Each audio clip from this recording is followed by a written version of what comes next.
welcome to another episode of the Golden Hour. I'm Sharif Younes here with Dr. Kevin Majors. Kevin, welcome. Hey, Sharif. Nice to be back here. Well, Kevin, I have a conundrum for you. So as we're resolving to commit this new year to working really hard and working really well, I guess I have a concern about how to make that sustainable. If I can look ahead to my day and think, okay, I want to work, I want to do many great hours of work, be really focused. I know that each of those hours of work is going to drain me a little bit. So I'm wondering, looking at it, I guess I worry that in 2 weeks I'll just be like too exhausted and too burned out to do any good work. So is this a real sustainable program? How do we make our hard work sustainable? So your question is like, am I just going to get exhausted by working hard? Yes.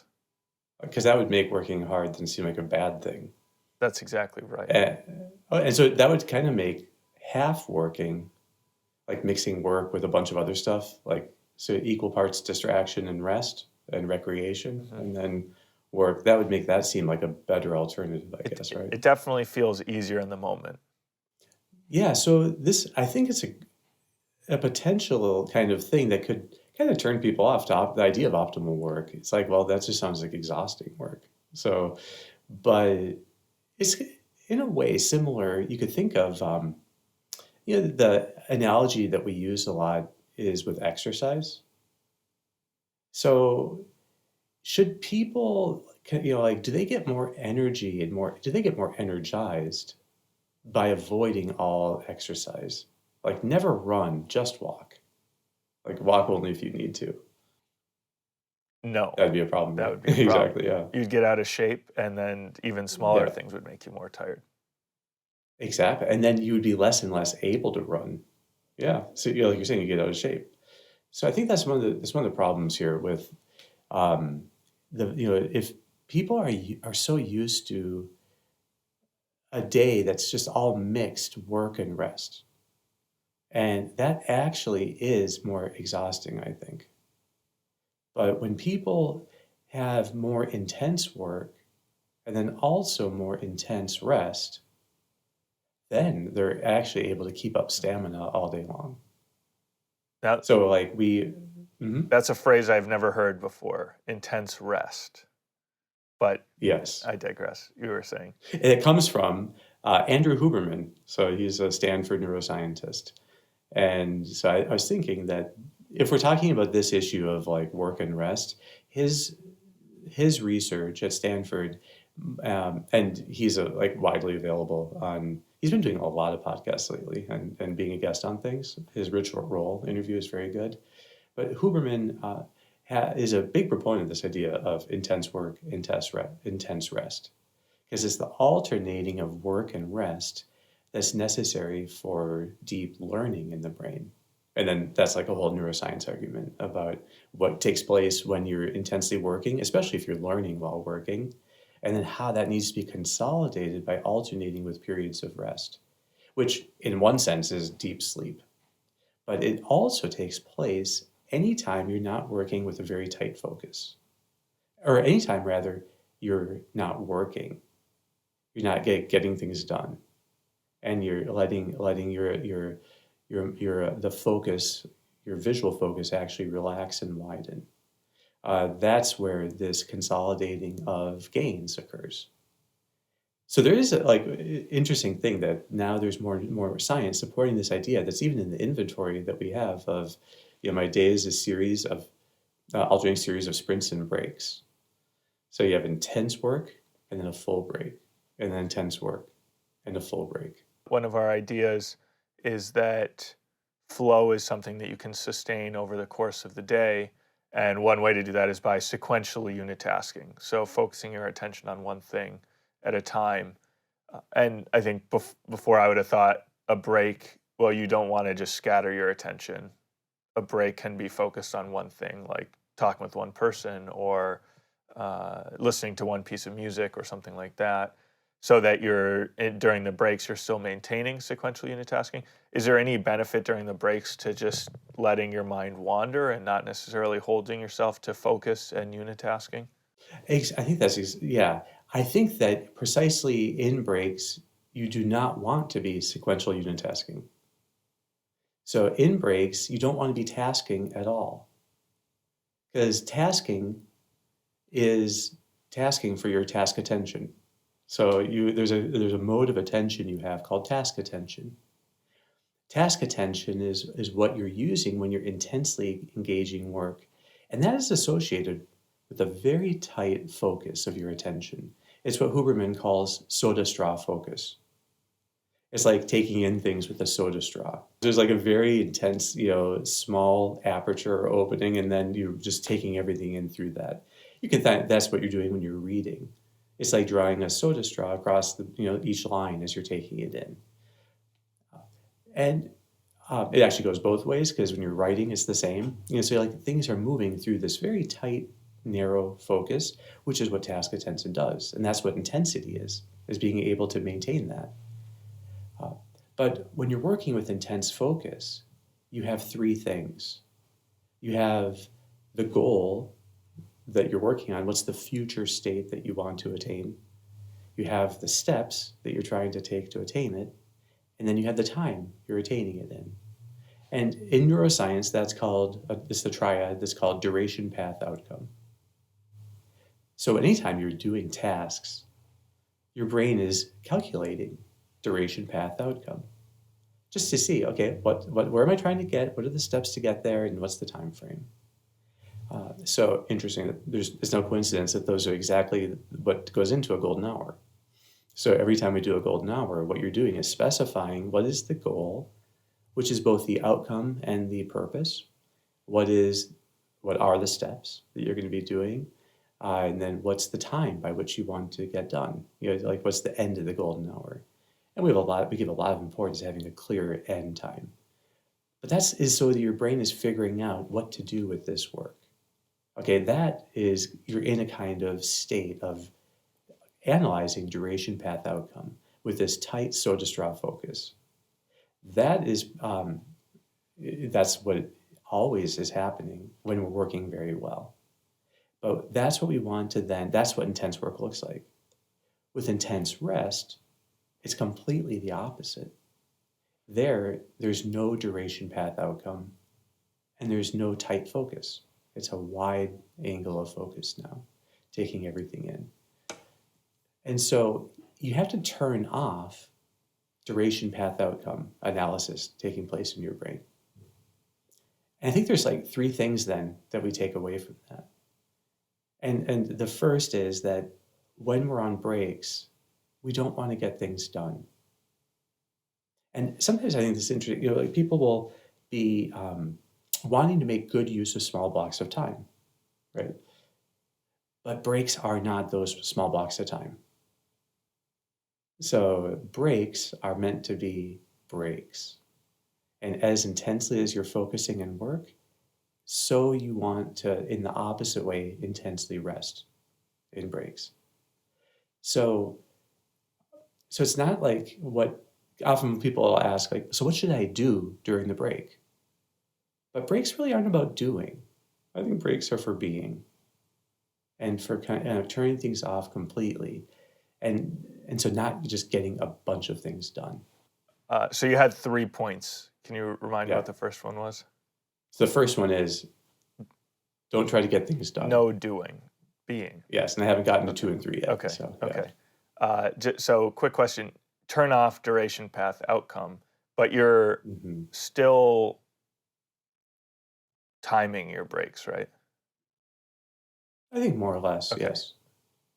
Okay, but you're not turning off all of them. You're turning off that whole system of way of. It's being. not. The idea is you have a state here where you have no goals. Mm-hmm. Okay. So it's not goal-directed behavior taking place in the break. I see. Yeah. In quick succession, it's just a state where yes, the break does end, time still passes, but the sense in your mind should be you're not getting something done in a quick, little tiny amount of time during a break. and calling that a break. Because that wouldn't be a break at all. That would still be work. Gotcha. Okay. So 2 and 3. 2 and 3. 2 is try to widen the angle of your focus. If you're looking at things on the phone, taking things in, you're still in a very tight focus. And that still is associated with using your task attention to get some real, it's still a lot like duration path outcome, in that you have that soda straw going on, and so you have this very tight. So what you want to do in breaks is get away from screens. So, and get away from things that require that kind of tight focus. Um, in this sense, maybe an ideal break wouldn't be like going for a short walk outside. For students, this is a good thing because it means if you're in a place where there are classes, and you're walking between classes places, to let your attention go wide, to not, just be like looking at your phone while walking, but to let your attentional systems rest, let your visual systems expand. Just the like looking at a horizon, there's data on this, it has a profound calming effect on aspects of your nervous system. It's like a reset just to look at some wide horizon. Some time of, like closing your eyes does something very similar. So if you could just be, recollecting, being mindful for a few minutes, close your eyes. The idea is just change what you're looking at and the way you're looking at it. And then the third is like just a tip that you also don't want to be, while on breaks, don't be planning your next period of work. Because that also isn't really a break. Take your mind off what you're doing completely. That allows it to go to the back burner in your mind, the default attention, where things can then be, in a sense, worked on in the background. And getting things off your mind completely allows you then to get a kind of surprise or reentry benefit many times when you come back to the task. And something now just seems clearer. It's like trying to remember someone's name and it's not coming to mind.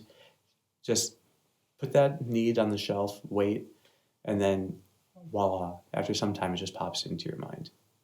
So there's a benefit to getting your mind off of things. So those are the three things. Try to not get things done. Don't try to get little projects done or little things. Try to widen your focus. Go for a walk. Do something that is like, look, it's okay to stare out the window. And then 3, don't do any planning. So while you're on the break, and don't plan the next time at work. It seems like what this boils down to is left brain versus right brain. So like the left brain is the one seeking outcomes, so you want to kind of turn that off. The right brain and the left brain wants to be doing things and planning things. The right brain wants to be open to things, to being, not doing, for example. So it seems like part of what this comes down to is getting out of a left brain mode and into a right brain mode. Is that an accurate way of summarizing it? And if so, I know Andrew Huberman is a neuroscientist, and there have probably been studies on this question, but is it possible that when people are resting well, you can detect maybe increased activity in the right hemisphere and decreased in the left, or something along those lines? Yeah, it's interesting. I haven't seen I think you're exactly right. And it just makes sense that, like if the left is about means, the right is about ends. And so means are good, but they should be serving ends, not ends in themselves. But there also needs to be a time, the left is about doing and the right is about being, as you're saying. And so just to be with others, to be outside, to be resting, that is much more of a right brain way. It's interesting, Huberman, I've never seen any reference in his works, the published works that I've seen of him, and also from his interviews, talking about right and left brain. So it would be great to see a dialogue with Ian McGilchrist and Andrew Huberman. I think that you're right. You would see that there's a difference. And I think people who are very like left brain outcome oriented, always getting things done, end up when they're on breaks, their mind is still problem solving. These are people who go on vacations and can't stop thinking about work. It's really hard for people, like to turn off work then. And so and it's because they're just not used to like being and just being with people they love, not like just spending time together, in a sense, wasting time with your friends and family. That actually is very valuable time because it restores you. And I see rest as an investment in future work, but it's also an investment in bonds, which is even more important than work. If you make really good use of rest, you build up your bonds in the moment and you build up your ability to work in the future. Okay, Kevin, so I think you have answered the original question that I raised at the beginning, which is how do we work sustainably? And so it seems to me the answer is put in good breaks and rest well during your breaks. Just be, don't do, don't plan, these sorts of things. Now, I thought it might be interesting to revisit one of the assumptions of that question, which is that hard work does in fact deplete you. Is that even true? What do you think about that?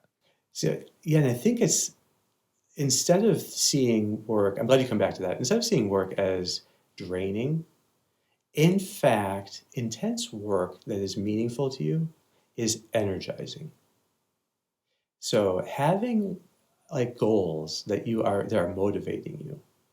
Now, sometimes those goals, let's say, aren't necessarily like that noble. You think of like people that were the founders of, I don't know, Silicon Valley companies in the 90s, or the 2000s, that as they could see things coming together and that they're on their way, like they're making progress toward their goal, which may be to be, billionaires, um, they would get incredibly energized. If you have a goal that matters to you, even if it's not that great, if you have a goal that really matters to you, progress towards that goal is energizing. And this is another aspect that Huberman talks about. That, like, yeah, we know that rewards give you dopamine, but there's also research indicating that just like seeing your progress towards a goal gives you a bit of an advance payment on that later reward, and you get dopamine now. Dopamine is interesting because it resets the neurochemical basis of feeling tired or exhausted. So, like when you're doing some kind of task, you can kind of get sick of it. Like, I'm just done with this. And it can get to the point where it almost feels impossible to carry on with it any further. And that's a result of neurochemical processes. There's like a ticker in the brain counting up, up, up, up, up. Well, and that the higher it goes, the more you feel like giving up and quitting. So this is all about the neurobiology of quitting. Well, one burst of dopamine resets that counter and you can keep going in that task. So it seems to be task specific, and so as you make progress towards your goal within the task, you get this constant replenishing of energy by the mere fact of making progress. So what that means is milestones towards a goal that matters are energizing. They restore your ability to work. So in a way, if you want your work to be intense but not exhausting, you need to be continually attaining milestones and have goals that are attainable, especially in the shorter term. So if you have smaller goals, then attaining them gives you more reward. So, uh, so just seeing, like working with steps, I think each step gives you a bit of replenishment as you finish it. Particularly if the progress you're making was in some way more deeply meaningful. The more deeply meaningful it is to you, the more rewarding it is. So you can have a small goal for the whole hour and then you have steps towards it, or just see each step as a small goal. Either way, milestones are kind of rejuvenating and replenishing. And that's what you want to have in every golden hour. Kevin, then if that's the case, then why do you even need breaks at all? So, because your mind needs to find a way of consolidating its gains. You make gains while working, and you need rest to consolidate them. It seems that our brains are just not made to work uninterruptedly forever. We need, we need this alternating pattern, and that's what allows you to actually maximize neuroplasticity. So as you're actually shaping your brain by working in two phases. One, forging, new pathways in work with intensity, and then two, consolidating and making them perfect with rest. And so it turns out this is how you learn the fastest. It's how you grow in skills the fastest. So it's actually how you grow the most in a day's work, by working with sprints and breaks, and then ending the whole day, having the nighttime be time for rest, for not getting things done so much, but prioritizing bonds, and then deep sleep. So with that, you have the full program of how to assure growth from this, the point of view of neuroplasticity and the shaping of the brain itself. Anything that allows you to have a more wider perspective, a more transcendent, wide perspective during breaks will help you to rest and grow more. Okay, well, Kevin, that's all our time for today. So thank you so much for joining, and we'll see you next week. Wonderful, Sharif. Thanks.